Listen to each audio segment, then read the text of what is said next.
মলা মাছ ভাজি করতেছি। আজকে আমার মায়ের শেখা মাছ ভাজি করে আপনাদের দেখাচ্ছি। আমার মা এভাবে করে মাছ ভাজি করে। মা সবসময় আমার মা রূপে এবং গুণে অতুলনীয়। মার রান্না অনেক সুন্দর। মায়ের মতো আমি কিছুই পাইনি। আমি এক মেয়ে, তাই আমাকে কোনো কাজ করতেই দিত না, কোনো কাজই আমাকে শিখায় নাই। আমি যদি বলতাম যে মা এই কাজ আমি করি, কিন্তু বলে না তুমি পারবে না, তুমি যাও। কিন্তু ওই চোখে যে দেখে রেখেছি ছোটবেলা থেকে, ওই কিছু কিছু মেমোরিতে আমি ধরে রেখেছি আমার মা কিভাবে রান্না করে। আমার আত্মীয়দের মধ্যে আমার মায়ের রান্নার করার অনেক নাম আছে। আমার মায়ের হাতে রান্না অনেক সুন্দর, সবাই জানে। আমার মা অনেক স্মার্ট এবং অনেক গুণ তার।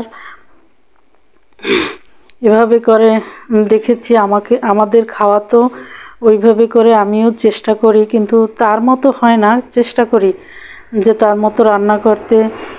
এই মলা মাছ এভাবে ভাজি করলাম। আজকে আমাদের দুপুরের মেনুতে কি কি আছে তাই আপনাদের সাথে শেয়ার করতেছি। মলা মাছ ভাজি শেষ।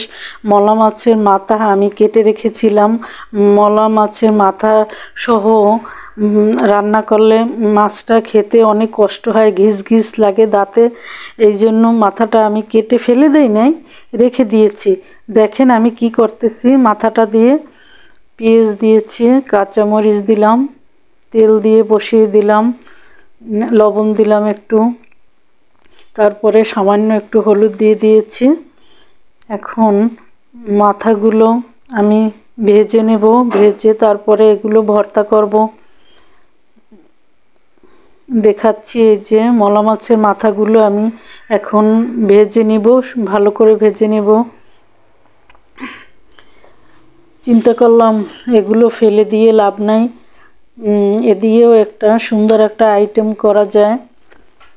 কখনো করিনি, আজকে করতেছি এবং আপনাদের সাথেও শেয়ার করতেছি। মাথাটা সুন্দর করে ভেজে নিচ্ছি, তারপরে শিলপাটায় বেটে সুন্দর করে ভর্তা করে নেব। ধনেপাতা দিয়ে দিলাম, তারপরে ভেজে ভর্তা করলে এই ভর্তাটাও খেতে অনেক স্বাদ লাগে।